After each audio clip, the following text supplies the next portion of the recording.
Kolkata night riders Lucknow super Giants మ్యాచ్లో ఒక చిన్న తప్పిదం జరిగింది. ఫిన్ అలెన్ బౌండరీ లైన్లో అవుట్ కాకపోయినా సరే థర్డ్ అంపైర్ సరిగ్గా చూడలేకపోవటం వల్ల, దృష్టి లోపం వల్ల అవుట్ ఇచ్చాడు. ఒకసారి అది మనం ఏందో చూద్దాం. ఇక్కడ చూసుకుంటే ఎల్ఎస్జి టాస్ గెలిచి బౌలింగ్ ఎంచుకుంది. చూడండి, ఫిన్ అలెన్. ఈరోజు ఒకవేళ ఫిన్ అలెన్ నిలబడి ఉంటే కోల్కతా నైట్ రైడర్స్ కంపల్సరీగా విన్ అయ్యేది. అతను ఎలా బ్యాటింగ్ చేస్తాడనేది మన అందరికీ తెలుసు. థర్డ్ అంపైర్ తప్పిదం వల్ల ఏం జరిగిందనేది ఇప్పుడు మనం చూద్దాం. చూడండి, ఫిన్ అలెన్ బ్యాటింగ్ అవుట్ కావడానికంటే ముందు ఒక 2 4 అయితే కొట్టాడు. ఆయన ఎలా ఆడతాడు అనేది మనందరికీ తెలుసు. నేను అటు కేకేఆర్ ఫ్యాన్ అని కాదు చెప్పేది.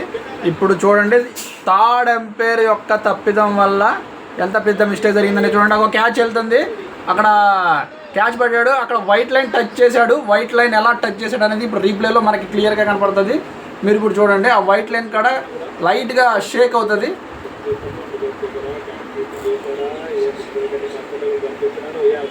లైట్గా అక్కడ షేక్ అవుతుంది వైట్ లైన్. ఒకసారి చూద్దాం. ఇక్కడ మళ్ళీ రీప్లే.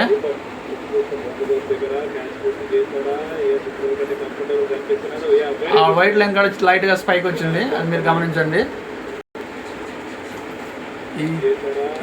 ఈ చిన్న దాన్ని ఎంపైర్ చూడలేకపోయాడు.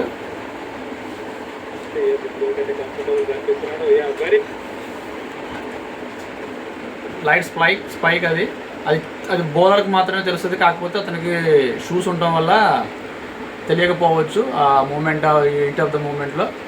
ఇది ఖచ్చితంగా నాట్ అవుట్. దీన్ని థర్డ్ అంపైర్ చూసుకోవాలి. దీనివల్ల ఫిన్ అలెన్ అవుట్ అయ్యాడు 9కి.